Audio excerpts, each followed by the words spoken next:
History shows again and again how nature points out the folly of man. Godzilla. What? What's that from? It's a song. Is it? Blue Oyster Club. And a cover of that song appears in the credits of Godzilla King of the Monsters. Oh, sorry. I thought you were dying. Sorry. Is that what you expect to happen when I'm like on the way out? I just start bursting into song. No, I just thought you were dying when you were singing. That's just my voice. All right. Oh. I'm sorry. I don't profess to be a good singer. That is true. You have never told me that. Nah. In fact, I'm pretty sure I've told you multiple times the opposite. Possibly. I don't know. I don't remember our conversations. That's why we record them now. Yeah, exactly. To prove that we've spoken. I enjoy. I enjoy listening back to our conversations because there's little bits of gold that I miss during them. But this week we are talking about the new movie Godzilla King of the Monsters. Yeah, directed by Roland Emmerich.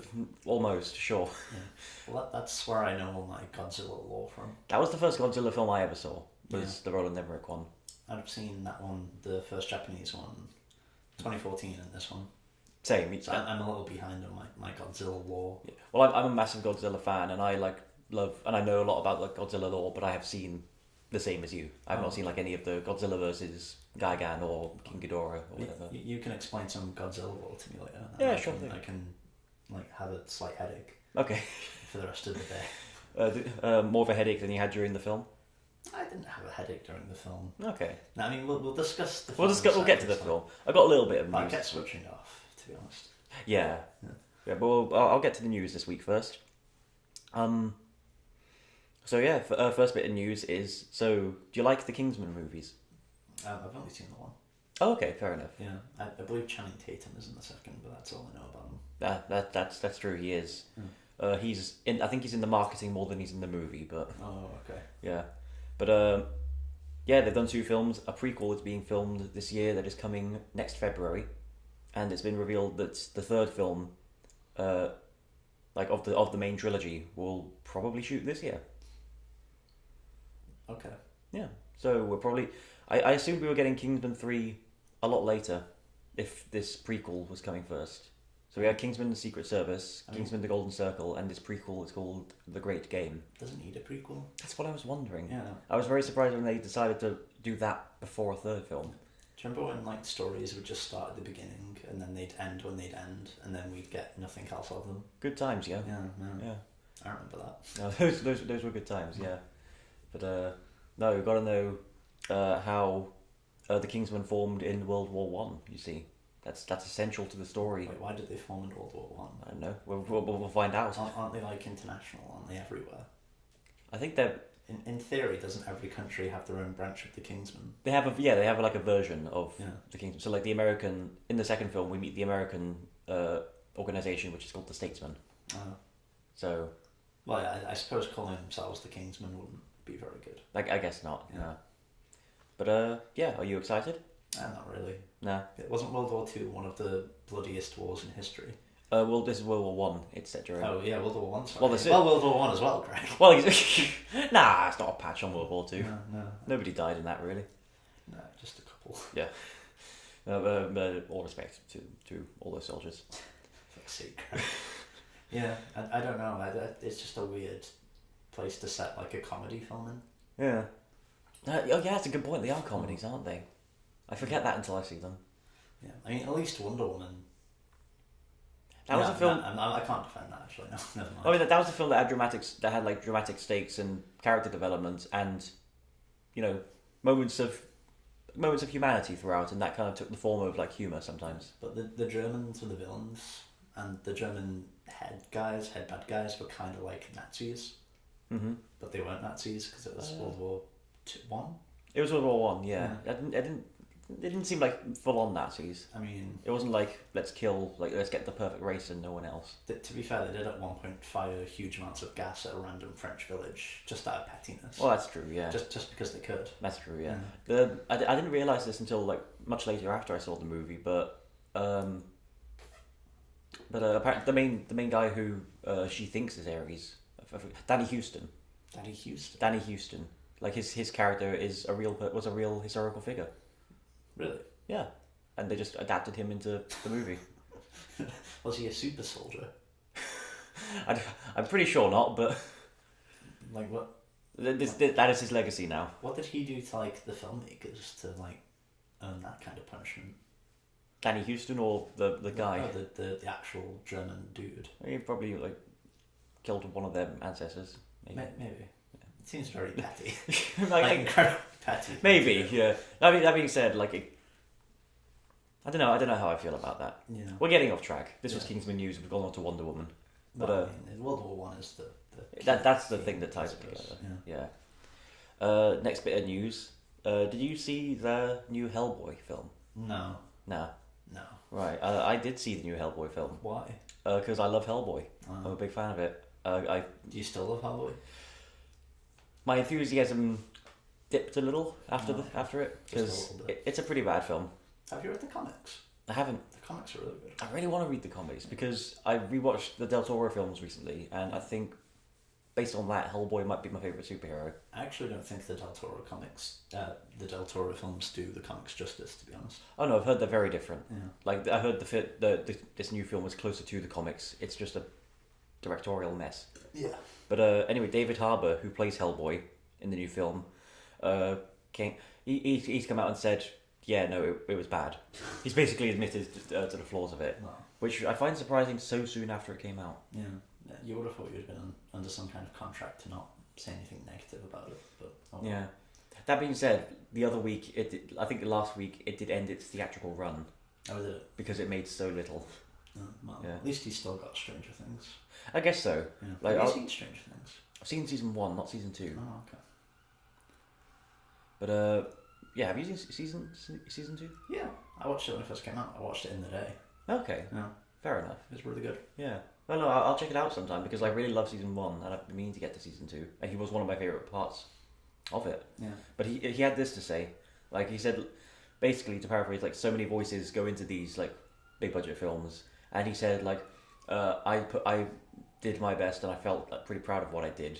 But that's the way it goes sometimes. Yeah. But I find that interesting because the reports that came out about that film included, among other things, Among other things. him walking off set after refusing to do more takes for the director. Really? Yeah. Huh. So I just find it interesting that he would say, oh, I did my best. I did what I could do. It Well, sounds like he didn't. I don't know. It's one of those things where it's like, what is the average amount of shoot days for a big budget film? Like 90 days. Yeah. I'm sure a lot goes down in that time. Sure. But Yeah. no, it's true. Yeah, but I don't know. Like, it's still, you're an actor. You're told, the director tells you what to do. So. Well, when you think about it, it's like a miracle we get any good films at all. I always like so much goes into making a film, especially like a big blockbuster. Yeah. It's amazing they turn out good. Yeah. Yeah. Hellboy was not good, and I'm glad David recognises that. And that's the news. Sorry. And that's the news. That's the news basically. Let's see. Give me a second. I didn't plan ahead for news this week, so I'm just scrolling through. He's just gone straight to the source. I ran out of time. I'm very sorry. What is your source, Greg? It changes from time to time. It's Screen Rant this time. Ah, right, okay. Where is it? Oh yeah, this came out recently. X-Men Dark Phoenix. Oh, okay. That's coming out soon. Yeah. So yeah, that has been delayed a few times. It was meant to come out November of last year, 2018. It was then pushed to February 2019, and then again to this June. So I think it comes out next week.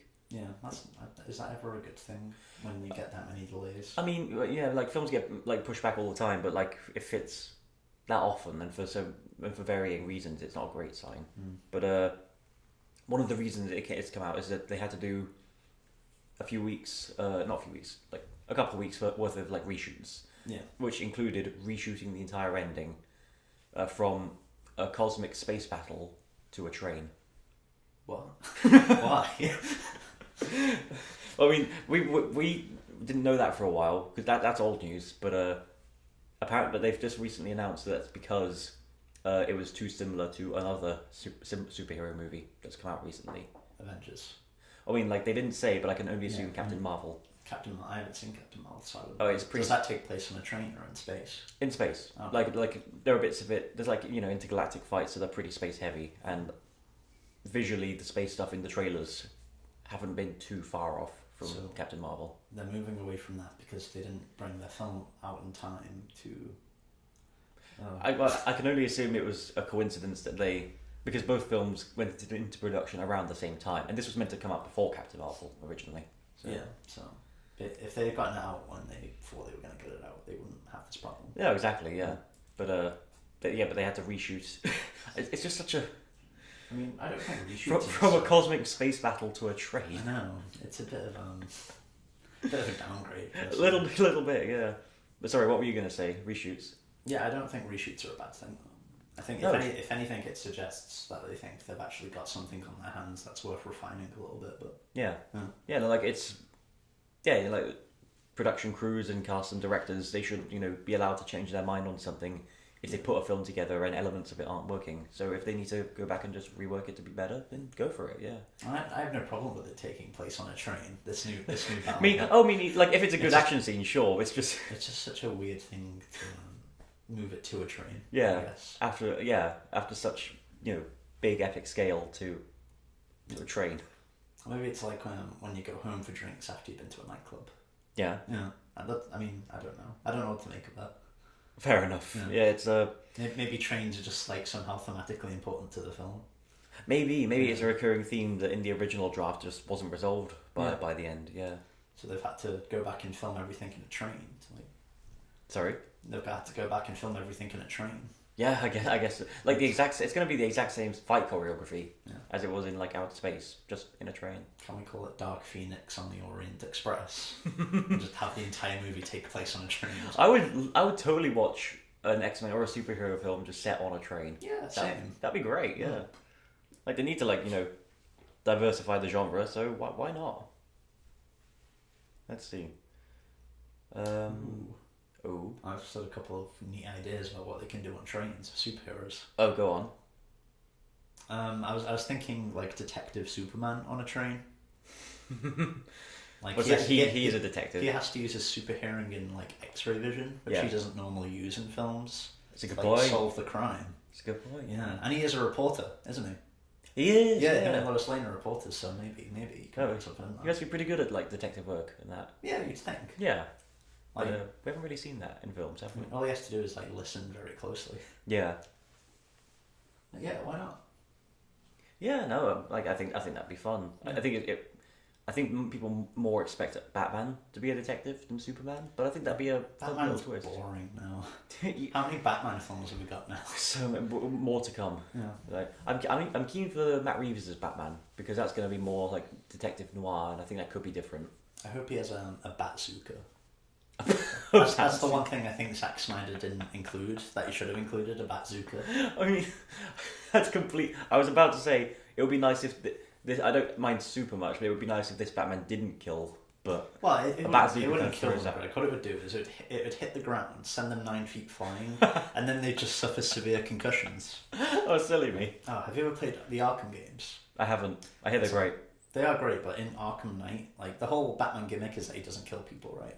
Oh yeah. And the Arkham games try and make sure you don't kill people Okay. because you physically can't. Because you can check their vital signs after you've knocked them out, and they're apparently still alive. Like always. Yeah, but in this new game, like Batman can flip kick someone into the air, and the Batmobile Yeah. can fire like a light concussion cannonball at their head or whatever, Christ. and like smash them into the ground, and then you can check their vitals, and they're still just fine. My God. They're just unconscious. So guys, Batman didn't kill anyone. Don't worry. Yeah, they're just severely injured. Yeah, like life-altering injuries. Yeah. They'll never walk again, but But at least I'm alive. at least Batman didn't kill them. Oh man. Got a little bit more news here. So we don't really know much about Marvel movies coming out after Spider-Man: Far From Home, which comes out this July. I mean, I think you'd probably take a few educated guesses. But Oh sure, yeah, like Guardians 3, definitely. oh yeah, like they Black have Panther 2, Doctor Strange 2, yeah, Captain Marvel 2. yeah, Yeah. yeah. We know what we're gonna get. We just like they haven't like officially announced the slate yet. Sure. Yeah, Okay. but apparently one of the ones that they've been interested in developing for a while is one I have no idea who he is. Shang-Chi, the master of kung fu. Okay. And tell me about Shang-Chi. That's all I know about him. He's a master of kung fu. He is the master of kung fu. And but apparently that's going to be filming this autumn. Okay. So like that and Black Widow. Black Widow has started production now. That's going to be filming over the summer. I don't even know why they're bothering with the Black Widow film now. Yeah, well, spoilers for Endgame. Yeah, Black Widow is dead, so it's going to be kind of hard to... It's going to be a little awkward. I would love to have seen her story after Endgame. Yeah. But I thought she was one of the more interesting characters, and now she's dead. Yeah. Oh, no, I agree. Yeah. But it's going to be a prequel. I think it's either going to be... Oh, we're finally going to find out what happens in Budapest. That's the thing. I don't think it's going to be set before everything. I think they said it's going to be a prequel, just not a prequel to the whole MCU. So like, it could be like between Civil War and Infinity War. It could be like between Avengers and Age of Ultron, or they haven't really announced that yet. Okay. We're probably not going to know for a few months. But Marvel next year have 2 release dates booked in. They just haven't announced what films they're for. One is in May, the other's November. So I assume Black Widow is May and Shang-Chi is November. Yeah. That's interesting. That's actually, like, I don't know, maybe, I think that's probably a surprisingly weak lineup, to be honest. It's not, there's not really like an epic cosmic film like Avengers or Guardians. Yeah, it's like a palate cleanser, but at the same time, I don't really want to watch a Black Widow film now.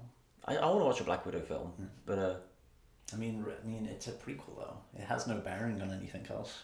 Sure. Well, yeah, you know she's gonna like live to the end. But if there's a good story in there, it's worth telling. I'm keen to see that. Yeah. And if I can get more Black Widow, I'll take more Black Widow. If it's like Leon, except with Scarlett Johansson, maybe I'll check it out. But okay, well, hopefully they do exactly that. I don't think it will be like Leon. Maybe not. No. But Black Widow is being directed by Kate Shortland, who I don't know what she's done before. And Shang-Chi... I mean, look her up then. Will do. You've got your magical internet device in front of you. I'll do that right now. And Shang-Chi is being directed by... what's his name? Destin Daniel Cretton. I don't know who that is either. I'll look up both of what they did. Kate Shortland. Kate spelled like Kate Blanchett with a C. Okay, she's an Australian film director and writer. Her films have included Somersault, The Silence, Law, and Berlin Syndrome. Okay, I've never seen any of those. I might have to check some of them out. But oh, for sure, yeah. If they're good, I'll check out Black Widow definitely. But yeah, I mean, I'll check out Black Widow anyway because Black Widow deserves a movie, even if she deserved not a prequel. But because you're a fanboy, Greg. Because I'm a fanboy. You're a fanboy. I'm just a Marvel fanboy, and I like anything they put out. Yeah. I have seen you lick a poster of 4-2 once. I was quite disturbed. I was like, that's just what Marvel fanboys do, I suppose.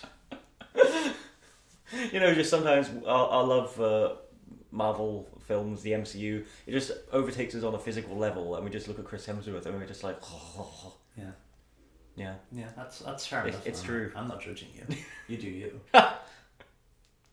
Oh man, I don't think I would ever own a poster for Thor: The Dark World. Why? Because it's Thor: The Dark World. I really liked Malekith. I was a big fan of his plan. I'm suddenly very I'm suddenly very tired all of a sudden. Yeah. You've drained my energy in one word. Welcome to my world.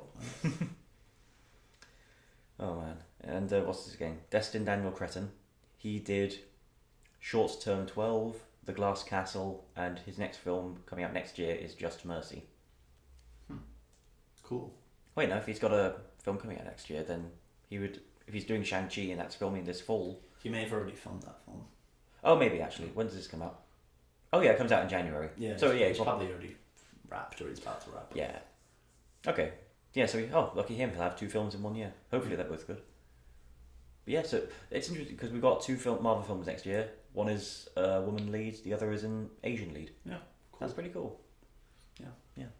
I think that, they're just palate cleansing at the minute, I think. Yeah. I think building new people up. I think after Endgame, they're like, we're going to take our time to introduce new characters and we'll hear some smaller stories to keep you busy. Yeah. Yeah, so that'd be cool. I think that's everything. Yeah, That's it. That's everything. To be fair, Disney probably, well, not Disney, Marvel probably have to sit around wondering what they're going to spend all that new money on.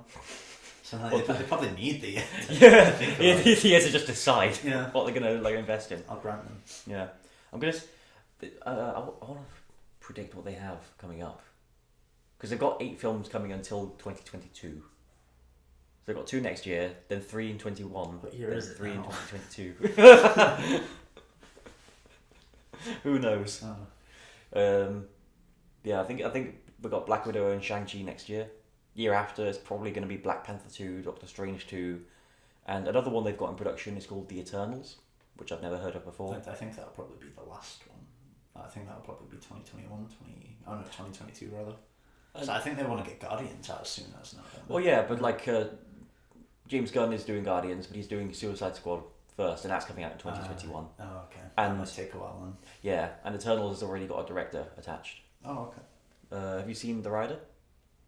No. No, that was directed by Chloe Zhao, and that was one of my favourite films of last year, and she's doing Eternals. I need to watch more new films. Yeah, I keep watching too many old films. I mean, old films are good. That's how you see your film history. But I'm also quite behind on contemporary directors. Yeah, which is a shame. But... I think I'm the opposite. I think I'm too focused on contemporary directors. Yeah. Anyway, I think that's all the film news. On to Godzilla. Yeah. So yeah, I had a bit of a roller coaster with this one because tell me about it.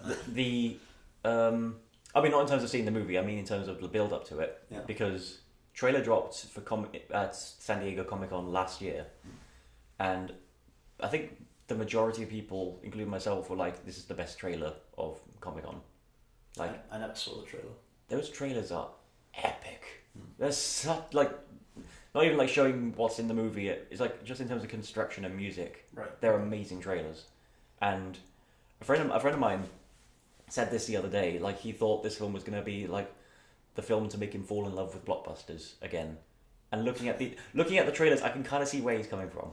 It really looks spectacular. Did it make him fall in love with blockbusters again? He's not seen it yet. Oh. But the reviews dropped Tuesday night. Yeah. It was 10 o'clock. I was ready to go to sleep because I was getting up early to see it. You go to sleep at 10 o'clock? No, I was just I went to sleep at 2 o'clock that day. No, ranging from 10 to 2. Oh. But I was in bed. I had to get up early.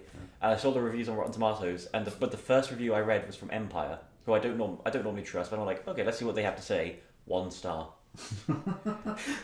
They don't give 1 star to anything, so that had me really worried. Wow. Yeah, and it debuted to 38% on Rotten Tomatoes. I think it's at 47 now. Do you remember that Ben Stiller Eddie Murphy film, Tower Heist or whatever? That didn't even get 1 star. That got more than 1 star. I don't know what it got, but it got more than 1 star. Would you say that film is better than this film, Godzilla? I fell asleep when I watched it. Which one? Tower Heist. The Tower Heist one, yeah. I literally fell asleep halfway through. That's such an unmemorable film. I don't remember anything from it except the car was gold. I think Ben Stiller threw a dodgeball at Eddie Murphy at one point, but you may be right, but that hasn't triggered. I could be wrong. That hasn't triggered the memory of that happening in the film, but you may be right. But yeah, reviews for this have been pretty divisive. Divisive. No. Okay. You were right the first time. Okay, cool. Yeah, so slight majority are negative, but I've read a number of positive ones that are really positive about this. Really, really love this. And I'm not quite there with them. I have several flaws with it, but I have to say I really enjoyed myself with this film. I know it's, in terms of film construction, character motivation, storytelling, it could and should have been a lot better, but I don't say this about many films because I have a pretty flitty personality, but I was gripped the whole time. I was just eyes glued to the screen. I actually think the story and the arc were the best parts. Oh yeah? The arc of the family in particular, because it mirrors the arc of the family in the original Godzilla 2014 one. Yeah. Which is weirdly about breaking up the nuclear family. Yeah. I found that interesting because I felt with a couple of rewrites, it could have been the same characters. Yeah, almost, yeah. Yeah, I feel like Vera Farmiga could have been Elizabeth Olsen. Yeah. If Elizabeth Olsen and Aaron Taylor Johnson were scientists in the last film. Yeah, they could have. Yeah, but I feel like Kyle Chandler, if Bryan Cranston didn't die in the first film, Kyle Chandler could have been the Bryan Cranston character. And Millie Bobby Brown could have been the kid or something. That's kind of another problem with this film. You've got like dozens and dozens. Well, there are a lot dozens of characters. Yeah, but only 5 matter.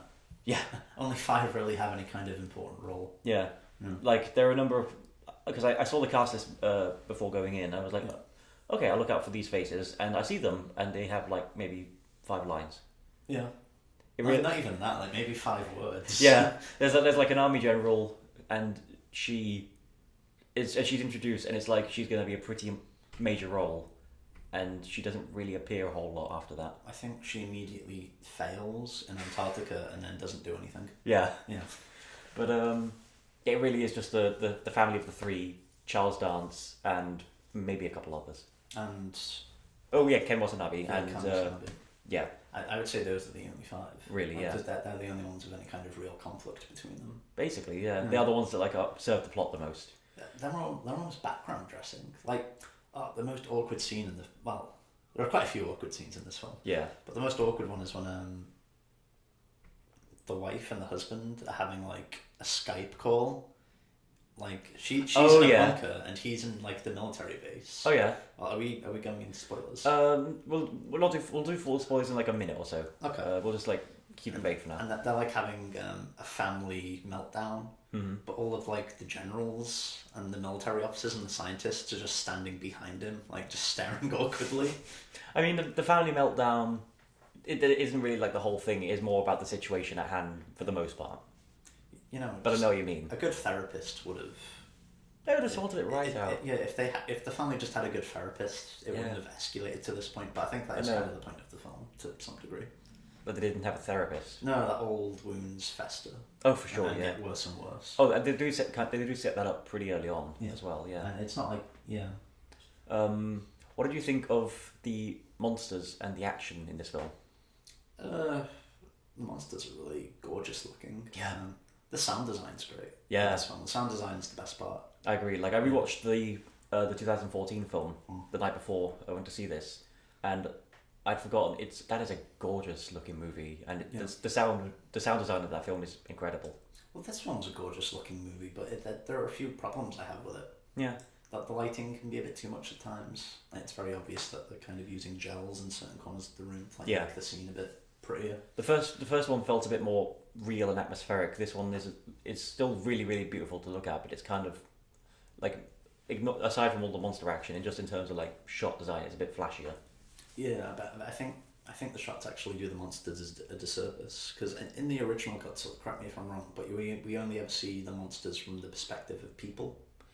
Or helicopters. Do you mean the original or the original? 2014. Okay, right, yeah. And the original. Yeah. As well. Yeah, no, there's a couple bits during like the end of that film where it's just the monsters, but other than that, it is all about the people and their perspective. Even when it is on the monsters in that film, it's like from the skyscraper's point of view almost. Yeah. Yeah. Yeah. There's always like a conscious effort to make them look as big and intimidating as possible. Yeah, the scale was done like very well in that film, and I feel better than this one. Yeah, I would say the same thing. They're not nearly as big or as intimidating. I don't think. I mean, they are like just as big. They are enormous. But I mean, when they're fighting, because like it's like I remember in the final scene, I won't name names, but 2 monsters. Yeah. Like clash with each other, and when they're running towards each other, it's just like a flat shot. Yeah, you don't really get the sense. Like you know from like context of the movie how big they are, but you don't really get that sense. Yeah, but then they cut to the people on the ground and things smashing and tearing around them, and that's actually really good. Yeah, when it does that and it focuses like on the people looking up, it's fantastic. Yeah. Towards the end when the monsters were fighting, I just kept tuning out. I was like, ugh. That's fair. As a fan of Godzilla, I was delighted with all the fanboy-isms, but I felt the film had kind of earned it up to that point with various things. Like I didn't mind the story so much. I was able to like follow it well enough and be like, oh okay, that's a bit of a stretch, but we'll go with it. Yeah, I mean they did add too many weird little things at the end of the film. There was almost too much going on. Yeah, it was a bit chaotic. You had the fight, you had the family drama, you had the military men and the weird little plot line that they had. They had 5 lines between them. Yeah, there were a couple of subplots that were being wrapped up all at once. But then there was like a timer added onto it as well, added onto the scene, like an arbitrary timer. Oh yeah, there was. Yeah. but which well, I guess we'll go into that in a minute. But Yeah. that was the point where he added that and he said, "Oh, we've got to wrap this up in 12 minutes." I was like, Do you? "Why? I didn't. What's going on?" That kind of came out of nowhere, and I didn't really get that tension. Yeah. Yeah. But it was just to facilitate a certain giant monster who the film is named after going Super Saiyan. So yeah. Well, let's go into spoilers now. But I really enjoyed it. We haven't really done like number ratings for the films we talked about. I mean, we can do. I mean, what's your scale? I usually do things like out of 5. If I was doing. Oh no, you're not someone who does like half and quarter stars, are you? Not quarter, but I do half. Yeah. Right. It's basically like a 10 out of 10. Just do a 10 out of 10 then. No, that's lame. But if Endgame was like a 4.5, Aladdin is probably a 3.5. This is probably a 4. I had a very good time with this. Well, I mean, I gave Endgame the same rating I gave Infinity War, 3. Yeah. I'd probably give this a 3 as well. That's fair. Yeah. No, that's fair. This is a maybe flawed film. Maybe even a 4 for this actually. Oh yeah. The parts that were really good were really good. Yeah. Like were astoundingly good. Yeah. It's that some of it was so boring. I didn't find it boring at any point, but like there was quite a bit of bad in it, but the good was good enough for me to. Some of it was focus on awkward that. as fuck as well though. Yeah. Well, let's do spoilers now. So spoilers from here on out. Go on. Can we talk about Ken Watanabe's death first? Sure. That was the most awkward part of this entire film. It felt a little stilted. Yeah, well, Ken Watanabe in the film is like the biggest advocate of Godzilla ever. Yeah. Like according to Ken Watanabe, Godzilla has like 100-foot dick or whatever. Yeah, he's a really big fan of him.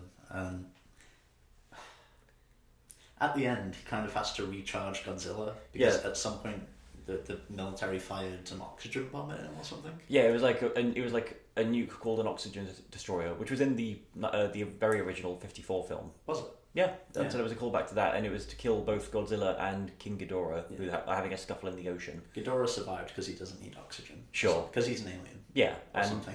Godzilla dies, like a finger quotes, dies. Yeah, although when we first see that happen, it's really great because like a lot of dead fish ride to the surface. That was very eerie. And I was like, that's really impactful. But then the next thing that went through my mind was, that's a lot of fish. Yeah, I said the same thing. Okay, so I was sat next to Dan, a friend of ours who came with, and I just turned over to him and just said that. Like you can't see a scene like that and not think of that in a Godzilla film. Yeah, after that. Oh, but that was funny. But Godzilla is presumed dead. He's out of the film for like 15-20 minutes, but he's alive. And so our human characters go to revive him with a nuclear bomb. Yeah, he's injured and he just needs a nuclear recharge, but they can't fire it because firing mechanisms on their sub are damaged. Something plot convenience. Yeah, we need somebody to die for dramatic convenience. Yeah. So Ken Watanabe, who's one of the main characters in the film. Yeah, and the first film. Opens the nuclear bomb right next to Godzilla's head. Yeah. And he's got like a little timer. Yeah. And the music's great. And the music is great in this. Everything's great about it. And then Ken Watanabe touches Godzilla's face. Yeah. And says, "Goodbye, old friend." And Godzilla opens his eyes and looks at him as if to say, "Who the fuck are you?"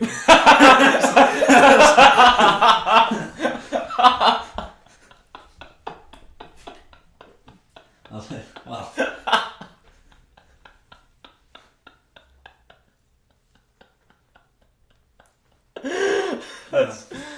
Oh fuck! That was the entire film. It just kept happening over and over again.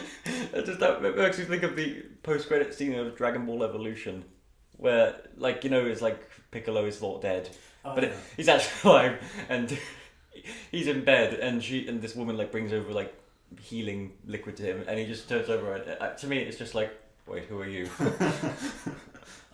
We need to watch Dragon Ball Evolution again. We do. We should totally do a commentary track. I'd love to do that. Yeah, I know a lot about the Dragon Ball D lore, so I know nothing about it. So I think that'd be a good comparison. Yeah. Well, anyway, this one was awkward as fuck. Where should we even start? Should we start? We kind of already have, but I mean, I jumped to the Ken Watanabe thing just because it was so astounding to me at the time. I didn't see it like that at all, but that's hilarious. Well, that's I'm not going to be able to. He opened his eyes and just looked at him, and he's like, "What?" I'm not going to be able to unthink that when I see it again. But Yeah, so like basically the plot of this film is that there is a group of eco-terrorists led by Charles Dance who want to basically not wipe out the Earth, but like restore it to its natural balance. So you see like the destruction of the last film with Godzilla and the Mutos, where they like crashed through, life began to regrow there, and they want to do that. They want to awaken all the titans that are hibernating in the Earth to basically bring balance to the Earth and help it regrow, but humanity will not be wiped out because we lived in coexistence with the titans in ancient history before. And so they kidnap scientist lady. Vera Farmiga and Millie Bobby Brown. What were the characters' names? Emma and Madison. Emma and Madison. Yeah, because Emma's just developed some kind of thing that a very convenient device. Yeah, that can communicate with them or send a signal out to them or control them or something. I didn't quite get if it was like she was like combining sounds of other titans to create a new communication signal. I think what she had done, but we find out much later on what she had done is she took titan sounds and human sounds. Yeah. And combine them together to make the titans think that humans were apex predators. Oh, that's right, yeah. Or something like that. That makes sense. Yeah. Which is very convenient. But that makes sense. That's been solved. Yeah. It's a Godzilla film. It's something like that kind of makes sense, I guess. I mean, she's kidnapped, or we're led to believe that she's kidnapped at the beginning of the film. And so the military, not the military, but what's the name of the group? Monarch, yeah. The Godzilla hunting group, or the Godzilla protection unit, or whatever. I wish I would just call that the Godzilla protection unit. Yeah, they have to draft in her husband and the kid's dad. Yeah. Because he knows just as much about Godzilla noises as those two. They've worked together in all that. Because he developed the prototype for the machine. But whereas Emma and Madison really respect and admire the Titans, he hates them because they were caught in the attack in 2014 and they lost their son. Yeah, so he's a big advocate for murdering them all, which, to be fair, I completely agree with them. Oh, for sure, yeah. After they wake up and destroy, like, half the planet. Yeah, like, how is... Like, I think like that would have wiped out half of humanity just on its own. Ken Watanabe, I don't understand his advocation for Godzilla. In the sense of like not wanting to cause extinction to these things, but he has a particular admiration for Godzilla himself. Yeah, he doesn't actually mention like Mothra or he doesn't like. He's not a big fan of Ghidorah. No, nobody is. Ghidorah, but sorry, I love Ghidorah in this. Ghidorah is so cool in this. We'll go into that in a bit. Sure, but but like this, I found the motivations a bit weird at times, like specifically Emma's. Like it was a good twist. Oh my god! It was a twist I didn't see coming, but it was very silly. Yeah, it's in the aforementioned awkward phone call scene, the Skype scene. Yeah, when she where she basically paints her motivations for them, and she's like, there's something, a lot of something population. Yeah. Something extinction. And then she mentioned getting the Infinity Stones. I was like, oh. It's kind of. I don't know. It's kind of it's interesting to me because that whole speech was in the trailer. It was, yeah, but like it never seemed like I'm the villain. So I found it kind of clever in that sense, but but it was very silly. Yeah. Was she in cahoots with the evil guys the whole time? She hired him. She hired him. Yeah, he said at some point, "You came to us." Oh yeah, that's right. Yeah. No, I just hate these motivations, man. It's like it's weird. We need to protect the environment, so let's kill. I've grown tired of humanity, so we shall wipe out humanity. Yeah, but it's not even that. It's exactly. It's like we're going to protect you and save you. How? We're going to kill you all. Yeah, like that's the thing. Yeah, like I felt it was a bit better in this one because it was like we know you'll survive and we don't want to wipe out humanity, but we need to restore the world. It's like this weird. It's stupid, but I could see what they meant. But it's also they rely on this weird logic that's very flawed. Yeah. It's like neo-Malthusiast philosophy. It's very strange. Yeah. Yeah. I know. So the fights in this. The fights. This is closer to Pacific Rim than it is to Godzilla 2014 in terms of spectacle, and I loved it for that really. Like I loved the realism of the first film, bit more realism, but Oh no, yeah, yeah, everything made sense in the first one. of course, yeah. This was more. Yeah, this rode the line. This rode roughshod over the line between the first film and what you would expect from a Godzilla film. Yeah. But I thought this is a spectacular looking film. Yeah. And like I was really in awe at certain points and just what they were able to do visually. But some of the action was incredibly silly.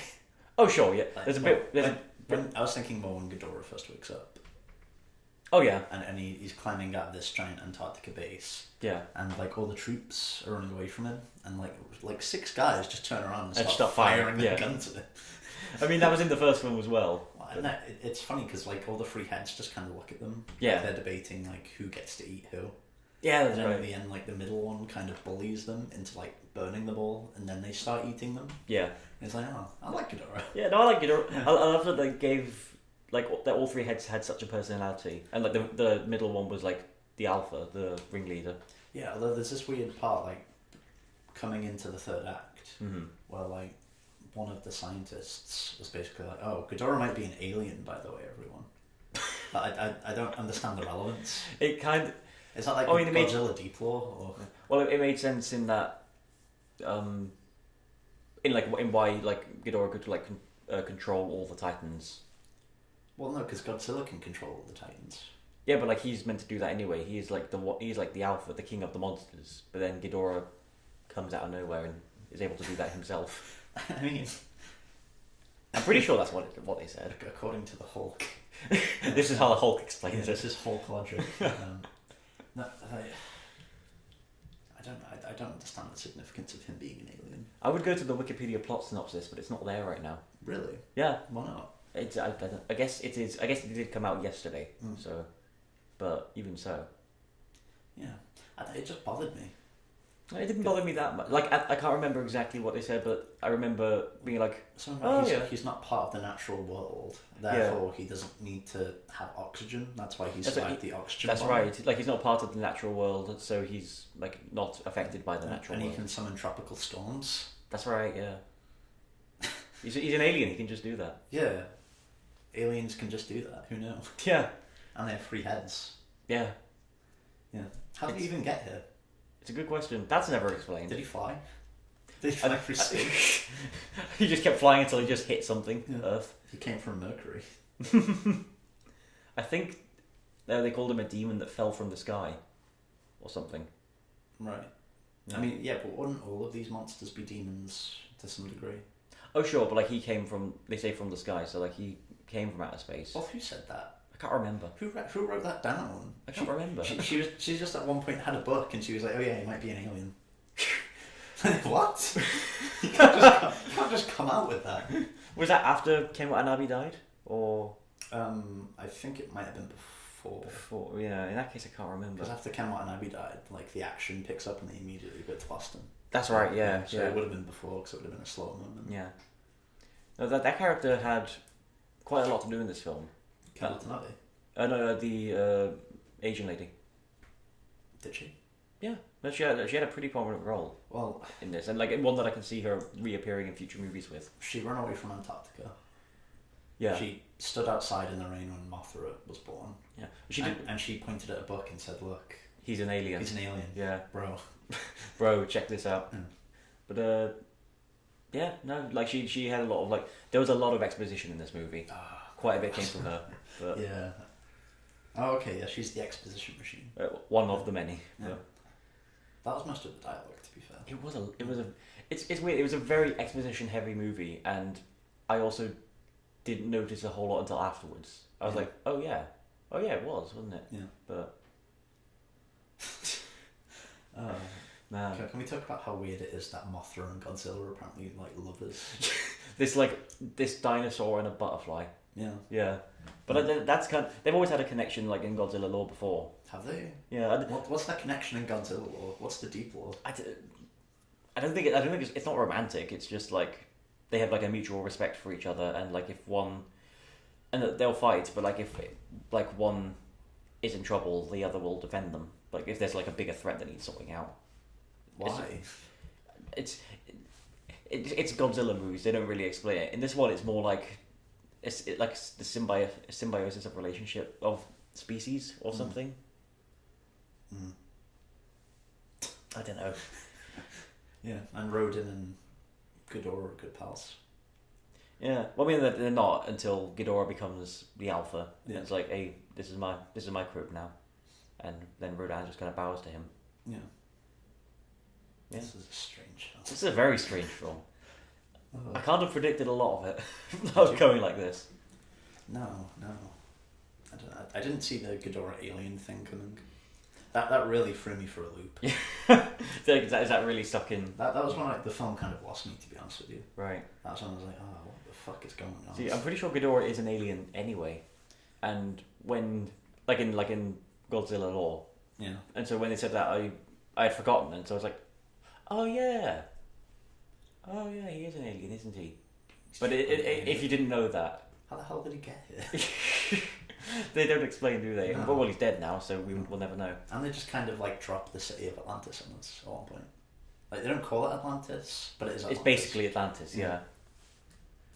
No, I like how it delved into mythology and ancient history, various parts of it. It's the Alien versus Predator school of learning about ancient cultures.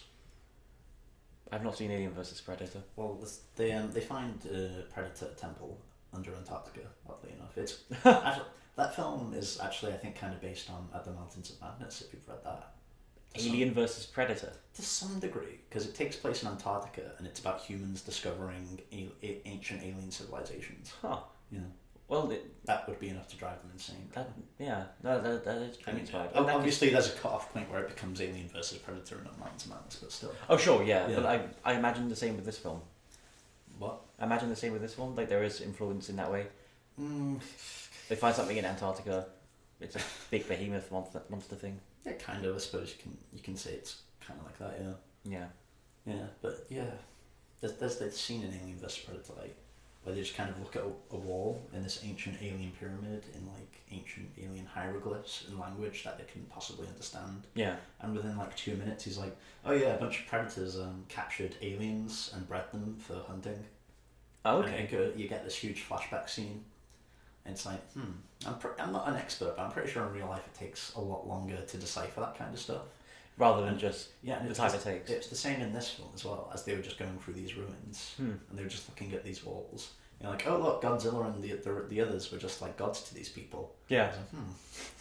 Wow, you looked that up pretty quickly. Yeah. No, that was pretty quick. But I assume I probably assumed the same thing, to be honest. But I'm an idiot. So. I mean, looking at those walls of the crayon drawings on, I probably would have assumed the same thing as well. But... Yeah, so the way it's set up, it kind of makes sense. Okay. For them to make that conclusion. Yeah. I really like the line of, I can't remember what it is, but something happens and main character dad goes, "Oh my god," and somebody immediately goes, "Zilla." Oh yeah, it's when they first go to Atlantis, I think. Yeah, I think that's right. Yeah. That guy, yeah, he was great in this. Bradley Whitford. Do you know Bradley Whitford? No. He's in He's in Get Out. He's in Cabin in the Woods. Oh! That dude, yeah. That guy, yeah. I know who that is. Yeah. No, he had quite a few good quips in this. Yeah. Well, who is he? He's like a mad scientist kind of guy, isn't he? Yeah. He just comes out with nonsense and everyone believes him. Yeah. Yeah. There's a hollow earth, everyone. Although that turned out to be correct. That did turn out to be correct, but there is a lot of oh, this is real, or I think this, and everyone just kind of goes with it. Especially from Carl Chandler's character. Yeah. And he's not even associated with Monarch. Isn't it kind of creepy how many soldiers just die in this? You don't see many civilians die, but the number of soldiers is really bizarre and gratuitous. Yeah, you do see some civilians die, especially in the Rodan scene. Yeah, I guess. There's the Rodan. When he first appears. And did you like that? One of the fighter pilots tries to eject, but he ejects right into Rodan's mouth. That was amazing. What a failure. What, the guy or the action? Oh, the guy. What a failure. I like the action, but yeah. Just wait until he's gone, then eject. It's literally not even Rodan swoops in for him. He just ejects. Yeah, Rodan was there for a good 10 seconds. He just ejects into his mouth. Yeah, that was great. No, and another scene with Ghidorah in Antarctica when is it Ken Watanabe's girlfriend His assistant. Sally Hawkins' character. Yeah, but he like mourns for her for 2 seconds. Yeah. She's running across the ice with Dad. Yeah. And Ghidorah swallows her. One of Ghidorah's mouths just comes out of nowhere and eats her. Yeah, I hated that, to be honest, because like but in both these films she hasn't had a whole lot of character development, but she's a great actress, and I really liked the scenes with her, and she was one of the standouts from the first film. To be fair, Greg, it's a Godzilla film. Well, yeah, but like, yeah, I like the like central characters die, but I would have liked to have seen more of her in this. The main three characters developed, like the family developed. Oh yeah, and I really like that. Yeah, Ken Watanabe and Charles Dance never really developed. They just kind of stayed the same. Nah. No, I imagine. Well, Charles Dance I thought was going to die, and he didn't. So I imagine we're going to see more of him. They hired him for one line. Long live the king, which was in the trailer. Yeah, that's the only reason they hired him. Yeah, that's well, he delivered it great. Yeah, but I love Charles Dance. Oh, he's great. He's a great dude. He really is. Yeah. No, I love that he's in 2 cinematic universes now. What's the other one? Dark Universe. The what? The Dark Universe. You know, like Universal Monsters. The Mummy failed attempt. No, are they still doing that? Apparently. Oh no, I'm thinking of you're thinking of Dracula Untold. Oh yeah, that was meant to start. Then they just went nowhere with that. Yeah, that's what I'm thinking of. Yeah, I actually really like Dracula Untold to some extent as well. I was bored to hell by it, but yeah, and I'm glad you enjoyed it. What do you think of the weird things about family that these new Godzilla films are doing? Or the 2 films like focusing on a family? Well, the first one was about a dude alienating himself from his family to like save the world and have more. He didn't really have a choice though. I guess not, but still. Most of the film, he's like by circumstance he's separated. In that same film, the Mutos are like trying to start their own nuclear family, and it's up to Godzilla to destroy them. Yeah. Yeah. And in this film, you've got kind of the same deal, except it's like the mother sacrificing herself this time at the end. Yeah. Yeah. What's that about? Yeah, I like that there's thematic relevance in that. Everyone can relate to a family. Yeah, but I'm wondering if it's like not relevant to each other, but how it connects to each other. Yeah, maybe. Like, is one positive towards family, one negative? Is one? No. If they do a third film, I'd be interested to see how this does at the box office, because it's predicted to do not as good as the first film. Yeah, I want to watch the first film again, actually. Yeah, it really holds up. I haven't seen it since 2014, so... Yeah. I hadn't until the other night, and I liked it even more this time. I think, I prefer that as a film to this one, but if I had to... I could probably more easily watch this one. This is like sillier and more turn your brain off fun. But with... turn your brain off. But with more like, stuff that you could enjoy with your brain on in it. Yeah. Well, should we talk about like the final set piece? Let's talk about the final. I've been waiting to get to this. Yeah. Do you want to start then? Let's start with. So the final set piece is Millie Bobby Brown has stolen the orca to taking it to Boston so that she can lure Ghidorah away from Rodan's volcano where he's set up his nest. And so he arrives. Godzilla arrives with Monarch jets in tow. Mothra arrives, Rodan arrives, and it's just a battle royale. Well, when Godzilla first arrives, he like arrives in a puff of smoke, literally. I don't remember that. There's a huge smoke cloud that he just kind of walks through. I don't remember this at all. Wait, like in his actual first appearance. Yeah. Oh right, yeah, that's right. I was half expecting the fall theme from Infinity War to start playing. You know, when he shows up to Wakanda. Yeah. I was like, oh. No, but in before Godzilla shows up, it's Ghidorah chasing around Millie Bobby Brown. That's right, yeah. And it's actually quite intense and really good, except for one moment when she's running down the stairwell. Oh, and like a giant piece of like concrete falls on her. And we just cut to her running out. It knocked it against her shoulder, but she did like run past it. It's a piece of concrete. Yeah, it's gonna knock her down. Yeah, it would knock me and you down. Oh no, sure, but she passed most of it. It was like just the edge of it that caught her. I did note that as like that's. It's just like a detail. Yeah.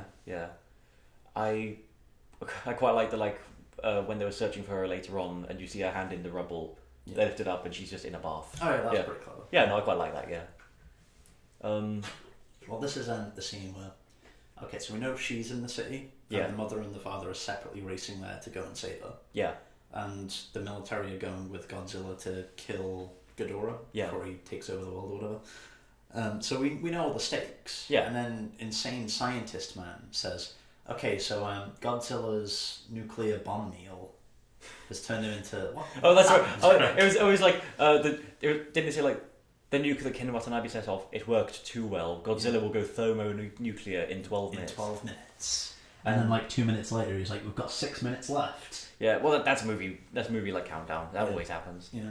But I did find that a bit strange. But like at the same time, I was like, what's going to happen here? Is he gonna power up? And well, I mean, it was set up to like excuse Godzilla going Super Saiyan. That's exactly, yeah. Like when which just to cut ahead, I loved. I so loved that because Rodan and Mothra show up. Yeah, they have a fight together while Godzilla and Ghidorah fight. Yeah, but I think she does she defeat Rodan? She defeats Rodan. I thought she killed him, but no, he's like survives to the end. Yeah, like they're having a scuffle on top of the buildings, and Rodan's got the upper hand, and then she's got an ass stinger which stabs him in the shoulder. And then Mothra faces down with Ghidorah. And Ghidorah immediately just evaporates. And then her ashes go on to Godzilla, and like a minute later, he does rise up. Yeah, like he goes Super Saiyan. Yeah, really. That's been a thing in like other Godzilla movies where like a monster can die and power him up somehow.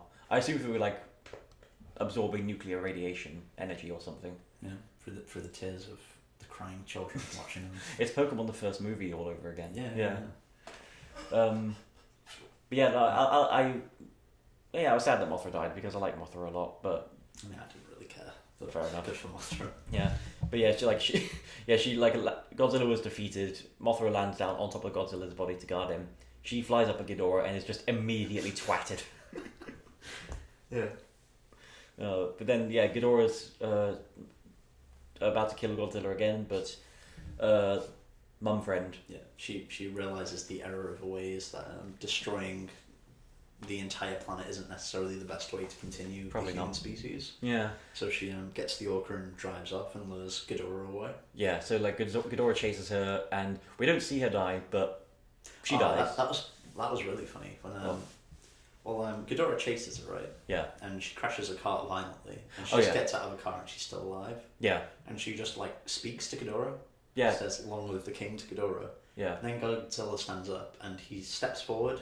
And he activates like a nuclear explosion. Yeah. In the city. Like his whole body just whap bam. And then he does it again. Yeah. And then I think he does it a third time. I think he only did it twice, but what happened the third time? Did he just kill him regularly? Yeah. So like he his body like radiates a big pulse like twice, and then I think he just steps on Ghidorah. Keep in mind, Emma's like still right next to Ghidorah. Yeah, exactly. And so when we come out of the theatre, Greg asks, "Do you think she survived?" No. I mean, obviously. See her die, so. No, I mean, like, obviously, like, it's just strange to me, like, we don't see her die, even though there is no surviving that. I mean, she probably melted. Almost you can't really put that in, like, a tall way. Yeah. Did she survive? No, I did. I knew she died, but okay. I just found it strange. You're just in denial. I just find it strange that, like, they had a main character, and they are canonically dead, but they just didn't show it. Yeah, I suppose. Yeah. I mean, but, like... the Kyle Chandler and Millie Bobby Brown are confirmed for Godzilla vs Kong, really, which is coming out next year, and Vera Farmiga is not. So that's that. Well, when all the monsters just show up at the end, that was awesome, and they bow to Godzilla. Yeah. What did you think of? I was indifferent to it. Oh, okay. What made me laugh is when they cut to Millie Bobby Brown and the dad just looking on. Oh yeah. And then cut back to the monsters, and then cut back to them, and it's like, Yeah. I wonder what they're thinking right now. That was an awesome ending. I could think of about like 6 or 7 different shots from this movie that would just be an epic wallpaper. Yeah, I think when people like this movie comes out and people edit it to like music and make MVs. Oh yeah. I think those MVs will look really fucking cool. Oh sure, yeah. Yeah, no, like I'm sure there's a lot of potential with the songs that they pick for that. Yeah. The music, yeah. I think that's everything. It'll all be Linkin Park though. Oh, for sure, yeah. Or something akin to it, yeah. Yeah. Any final thoughts? It's okay. Yeah. It's okay.